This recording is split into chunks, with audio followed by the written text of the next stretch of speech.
She missed, but I'm going to show you how to make it. I'm going to show you how to make that ping pong game single-handedly on this video. Stay tuned. What I'm starting with are these 2 1/4-inch thick pieces of wood, and then these 2 fine pieces of wood that have been out here a little while, but they look like they're going to work pretty well for what I need. I'm going to use them as a frame. So let's get into it. The first thing to do to prep this wood is to get these nails out. So I'm just going to use the vise here to kind of tap them out. Maybe two-handed people use vices too. I don't know. Can't speak for them. But here's what I do. I just get them started, tapping them out. Then I'll flip this around. Again, put it in the vise. And then use some dikes and pry them out. 1, 2. So now I got some other ones to do. You don't have to take a look at that. I'll have these out in just a second. Now I'm going to lay out kind of how I want this game to be set up. Remember, I'm just doing this off the top of my head. It looks like a fun game. So I've seen things like this out there at tailgating and things like that. And I think this is kind of the way I'm going to want it to lay out. Some holes here, so you can throw the ping pong through. And what I did was, this was all gunked up one of the ends of the boards I took the nails out of. So I'm going to use this as my spacer, basically. And I'm just going to trace around here perfectly square and then make some cuts. Then here's exactly what I mean. I could take a clamp and clamp these together, even glue them together, but I'm going to use my frame to put these 2 together. I'm not going to use a clamp. I'm not going to put these 2 together first. So what I'm going to do, I'm going to give myself a little leeway here, about a 1/2 inch, maybe 3/8 of an inch, and make a mark right here. So now I have that mark, and I'm going to use my square off that mark.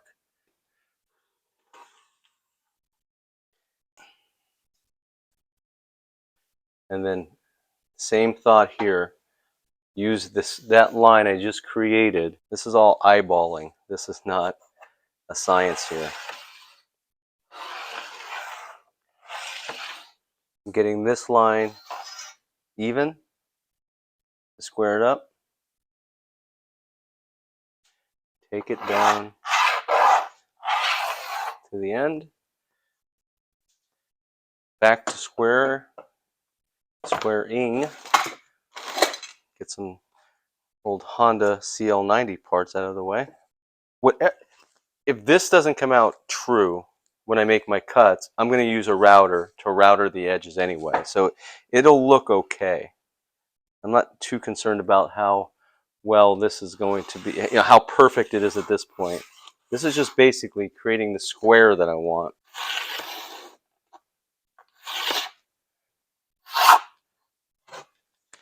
So that's the square I'm going to be working with.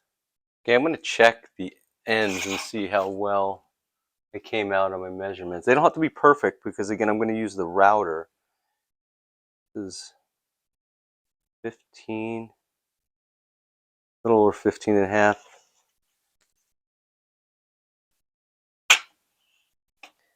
And this particular one, a little over 15.5 as well. I don't think they're exact. Pretty close. When I was doing these measurements, I couldn't see that one too well. But it's close enough, because here's what I'm going to do. I'm going to create the frame. I am going to use a hand saw, not a hand saw, but a circular saw, to cut these lines, to cut that. And I know I'm not going to be able to do that perfect. I'll take my time, do my best, but that's not going to come out perfect. But again, if I make the frame on the back end of the frame, then I'm going to use my router to true up everything. That's the key. This part doesn't have to be perfect. So let me start making some cuts.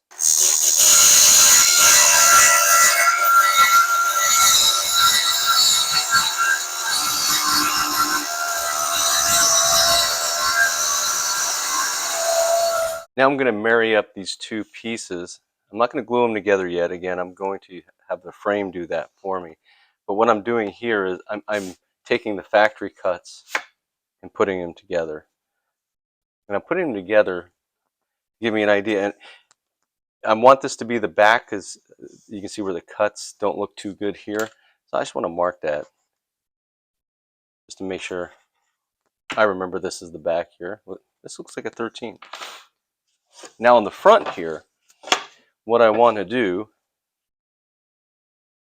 is take my Harbor Freight Special that I just got today, and I'm going to cut the holes because for the ping pong balls to go in, I don't need to cut this yet. But basically, what I want to do is give myself an idea of where I could cut. I'm going to give myself, I don't know, let's say a 1/4 of an inch on all of the ends. I can move that. Basically just a 1/4 of an inch to just give myself an idea of where I can drill some holes.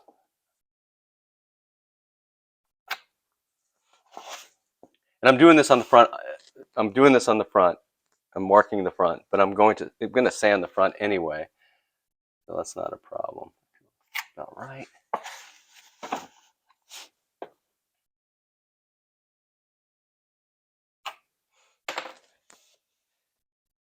Now I know that I am good on the inside here. I'm going to open the Harbor Freight Specials, the hole cutters, and then give myself like the smallest hole will be up here, be worth the most points. Maybe I'll have a couple more here, 3 here, worth 500. I don't know. I'm making this up as I go along, but let me open this up and start laying this out. Well, you can see I got the Harbor Freight Special hole cutter opened up, and it comes with a lot of different sizes, so I'm pretty excited about that.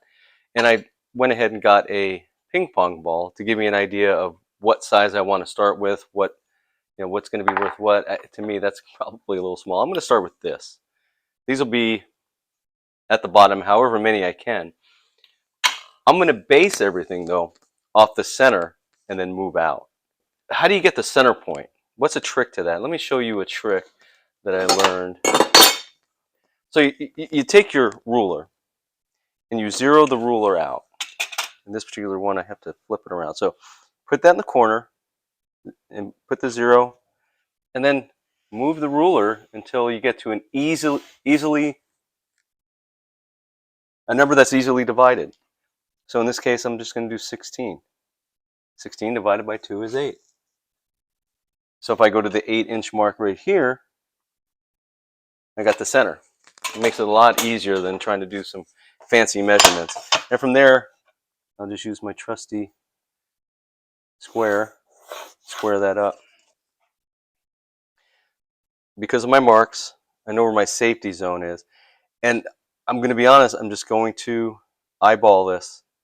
I'm going to come up a little bit. Again, this is, if you're going to ask me for, what the plans are for this, I'll put them together for you. I don't know. I'm just kind of going off the top of my head. Now I'll punch that. And then based off that, you know what I'm going to do too, just for S&Gs? Let me give myself an idea where this particular hole will be. Okay, I got my holes for the bottom piece laid out. I don't know what the values are going to be. Maybe 300, 300, 300, 200 up here. I don't know. But what I want to do is use a scrap piece of wood, clamp this down, because if I don't use a piece of wood underneath my 1/4 inch plywood, it will just tear it apart. These things will just tear it apart. I got the center holes punched where I want them. And all I can say is wish me luck. Put another one right here. See, look how easy it is for a one-handed person to use a C-clamp. It is very easy. As I drop it. Yeah, but if you've seen me do things before, I don't care if I've dropped things. These videos are just about everyone challenging themselves to do something different. I may have one hand, but I like working on things. I'm not one of those type of people who say, everybody told me I can't. I don't know whether they did or not. Didn't matter what they told me. It matters what I tell me. And I tell myself I can do these things. I don't even know what I'm doing here.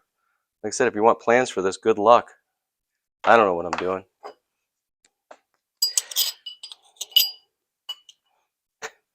Hello. It's always fun. See, look at this. See, now, here's something that people would think would be a challenge, is putting this together. I'll just stab myself in the chest. But here, this is how you do it. Just get it started. There you go.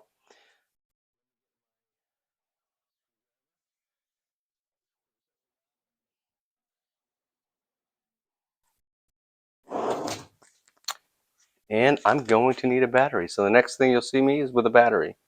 It's a miracle. Found a battery. Pop this guy in.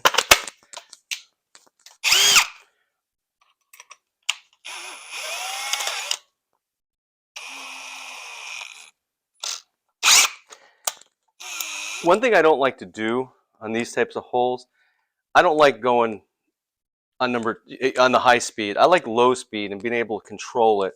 These things, especially if they get caught, they can really take your hand and move. I don't need any problems with my only hand, so I take my time and just go as slow as I need to go.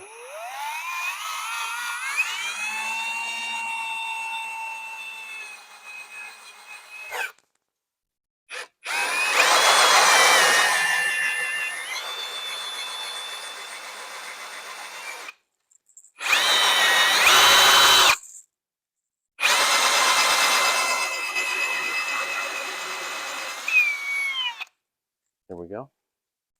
So one hole is done. As you can tell, it didn't do any damage to the bottom because I used the board underneath. That's the key. Let me take this out. I'm going to drill these. So the next thing I'm going to be doing, I'm not sure. We'll see what happens. Stay tuned. Well, I don't know what, I might be laying these out for you, or I might be making the frame. One thing I wanted to show you, because I always talk about two-handed people as opposed to one-handed people, and of course I'm joking. I love all two-handed people. I'm very accepting of two-handed people. But I can use this drill with either hand, and either side is probably a better way to say it. So here's the way I do it, and I drill quite a bit right-handed when I need to.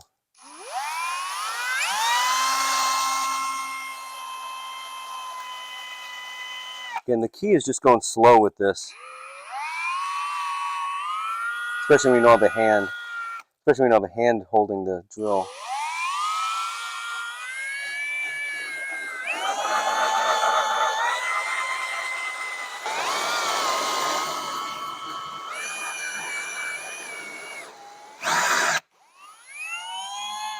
There we go. Okay, now the moment of truth. Let's take a look, see what these look like. And again, I'm doing this in the front. I'm sanding the front. As a matter of fact, I may put some Bondo. I haven't decided yet. You already know because you've seen the finished product, but I might put some Bondo on there and do away with the grain. Not sure. This is all just flying by the seat of your pants and having fun, being creative, challenging yourself, regardless of how many hands you have. Whatever, if you subscribe to the word disability, I don't generally do that, but if you do and you feel like you have a disability and you're not sure if you can do something, my advice to you would be to try. So this will be the bottom. And I like the way those holes came out. It's going to be hard, hopefully hard, to get a ping pong ball through there, even though I just did it because I'm coordinated. But I'm thinking we're going to be about 5 to 10 feet back. We'll have different values for each one. We'll score, and we'll have fun. So what I'm going to do now is do bigger holes, probably thinking maybe this size, and then lastly, this size. Maybe even the 5-inch. Make it easy for some kids. You've already seen it. You know what the end product is. After a lot of consideration, and where do I want to put this and how do I want to set it up, I decided that I thought I'd put a challenge hole right here to either be worth the most points or an immediate win. So if you get behind big time, you still have a chance to win with one throw of the ping pong ball. So experimenting with the different sizes here, the ping pong ball does go through the smallest size that, well, not one of the smallest sizes I have, but really, you know, it would be a great challenge, but almost an unfair challenge. This one would be extremely difficult still, but it gives a little bit more leeway, and I think it would add to the game. So that's this. It's on the drill right now, but that's this one right here. So basically, this is what I'm thinking. This will be the one that's worth the least amount. That's going to be the instant winner. And it kind of balances out a little bit. You know, you can score a lot of points up here. I don't know, maybe I'll even go with the 4.5 instead of the 5-inch to make it a little bit more challenging, because it is bigger than that. But that's what I've decided. So I'm going to lay this out right now and do some drilling. Quick aside, I don't know why I needed the ping pong ball. All I needed to do is go, okay, which one does my stump fit in? Okay, it's a little harder to get in that one, but this one works perfect. So that's why I decided on that hole. Okay, so here is the layout I decided on. The smaller hole is at the very top. I'm figuring that'd be a little bit more challenging for people. Maybe they'll throw it over if they really need to start going for it. And as you can see, I have a cord going down to here. So there's my miter saw. And I'm going to do that in the garage. And I typically do not do this in the garage, but it is nighttime now. It is dark out, and I'm a little scared of the dark. One of the things that's going to be in my way a little bit is this nice 1967, well, nice to me, CL90 Honda. I was able to salvage the wood the warped wood after I took out the nails, and was able to get pieces that are not that warped. So I will be able to use this for the frame. And what I'm going to do here, I'm going to put this about 1/8 of an inch. I'm going to leave it about 1/8 of an inch gap or exposed wood on this side of the frame, because I'm going to use a router to router all of these edges. So the exactness of that measurement is not important. But what I do want to have happen is I want to be able to take the measurements here, kind of the same thing, where I'm taking this piece of wood, that's the thickness of, it's another piece of this wood, it's the thickness I need. And I'm just going to mark here where that meets. And that's going to be my inside, my inside of the frame. I'm going to do the same on this. I don't know if you can see this a little better. Be about 1/8 to 1/16 of an inch. And come here and mark where I want that cut. These cuts are going to be at 45s. 45s. They're going to be 45s. And what I'm going to do as well, since I know where these cuts are going to be, I'm going to take my square, measure that across.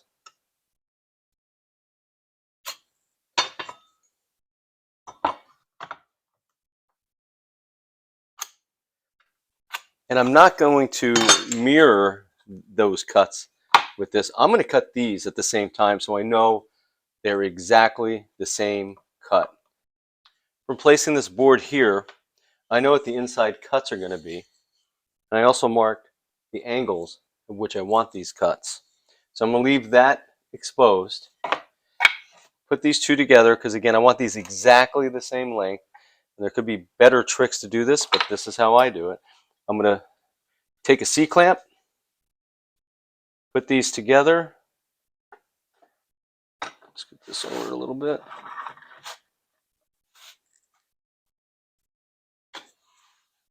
Make sure they're perfectly flat. They are. And what I'm going to do is take this piece of wood, put that in.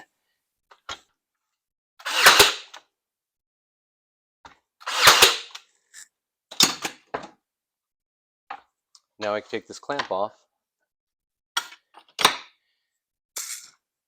I don't think you can see this, so let me take this out real quick.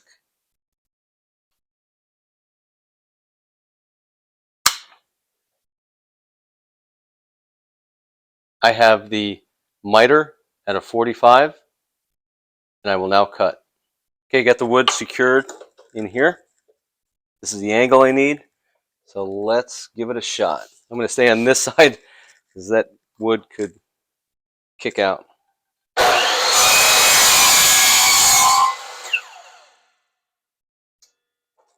Perfect. Well, here's the end result of that cut. These are exactly the same, and they fit exactly as I want them to fit. About an eighth of an inch on both sides. All I have to do is take this piece out. Now I'm in business. Next thing I'm going to do is repeat that step for these cuts here. Well, here it is, just a quick dry fit. And you can tell, again, it's a dry fit. It's got to be configured a little bit different, but this is basically what I was thinking about for the frame. You get an idea. I'm thinking about using the hinges I have, wherever those, here's the hinge, right here, and doing right here, if you can see that, and doing legs. But we'll see. You already know though. See, you already know because I've shown the product already. You know how this finishes out. At this point, I still don't know what I'm doing. Well, unfortunately, I had some camera issues here and some microphone issues during this time, so the audio is going to be a little bit different. But what I'm doing here is I'm showing how I put together the frame, and then I'm going to go over real quick how I put a piece of wood at the bottom and clamp those together and then glued them. It was a gluing process. I didn't want to hit that with any nails or anything. I really couldn't because they would be exposed. So that's what I did there. I put that together and I made that centerpiece the width of the frame. So it's very, very sturdy. And that's what I'm talking about now. Now I'm going to be talking about how I'm going to put the frame on the back of the back of this piece of wood. Unfortunately, that piece of video also didn't come out. What I'm doing right here is trying to figure out how am I going to make this thing stand up? How am I going to make this stand? So I was just trying to come up with ideas at this point. And since you've already seen the end product, you'll know that I didn't come up with this idea. Actually, a much better idea. So we'll get to that in just a second. And here's what I ultimately came up with. I found this spring hinge in one of my baskets there. And again, everything that I used for this little game here it's all scrap. So I had this hinge laying around. I had all this wood laying around. And as you can tell, that this is ultimately what I came up with for the idea to how to use, how is this thing going to stand up? And that is a nice spring hinge. So what it does, it'll pop in and out very smoothly to get into position. And it was very easy to put on. I had enough surface where I was able to screw that in and glue it in, so a little glue and screw. And it just ended up working out perfect. And here's a look at everything attached. And you can see that the way that hinge works, it keeps it in position, which makes it perfect. It does such a great job. I put that up. It's the first time I actually stood it up and practiced throwing the fake ping pong balls in there, but it worked perfect. And then here, I'm just putting some Bondo on to fill some holes. Definitely not necessary, but that's the only thing I had in the house, and now I'll do some sanding. Now I want to sand the front face of this. And the reason why I have these two other boards here is because I have this piece here that I glued to put these together. So I want to make sure that I'm able to put even pressure down while I'm sanding. So this will allow me to do that. And you're probably wondering, why didn't you just use these boards to make this instead of using two pieces? Well, again, I'm using scraps for this game. This is for another project. I mean, I got so many projects going along. You know, my old Chrysler, the old Honda, a lot of stuff going on. But now, let's do some sanding. Now here's where I fit the frame, and I'm going to dry fit it first to kind of get it into position and show what I'm doing there. Basically, what I'm going to do is I'm going to put some glue down and then nail it in. And then what I'm pointing at there is how I'm going to use the router to make that edge perfect. And here I am firing up the router to make the edge flush with the frame that I had created. And here it is in the home stretch. It's all routered, sanded, and ready to paint.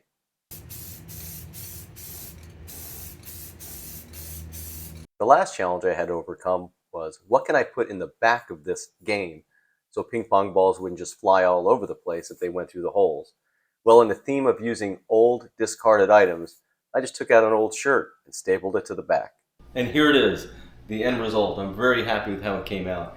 I used my Cameo silhouette and I made the values here. We have the instant winner, and what we decided is anything over 300. Anything over 300 points is the winner. And you'd be surprised. You would think that nobody's going to go for the 25s. We've had people win on the 25s.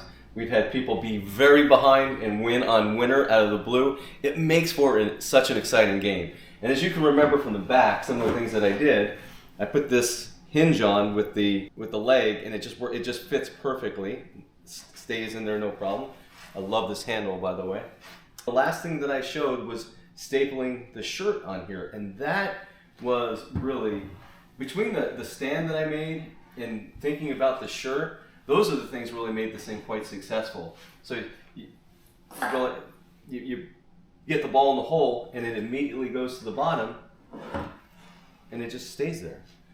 But the thing is, you can still get it with your finger. You can still just pop it out the back if you'd like, and there you go. So the thing it makes it not do is just go out the back and get lost. So very, very fun project. Like I said, I used scraps for this whole thing. The whole thing was just scraps. I didn't know how big this was going to be, what size I was going to use here, but the end result is just fantastic. So if you made it to this part of the video, please subscribe to my channel. Give me one thumb up. I mean, that's all you can do. That's all I can do too. And more than anything else, if you made it this far, I hope it inspires you to try something new. It doesn't matter how many hands you have. You can still be very creative, and you can still use power tools. You can still do things. And this is for anybody in any situation. So I really hope that this inspired you to try something like this. I wish I had plans, but again, this was all off the top of my head. And I just thank you so much for watching this video.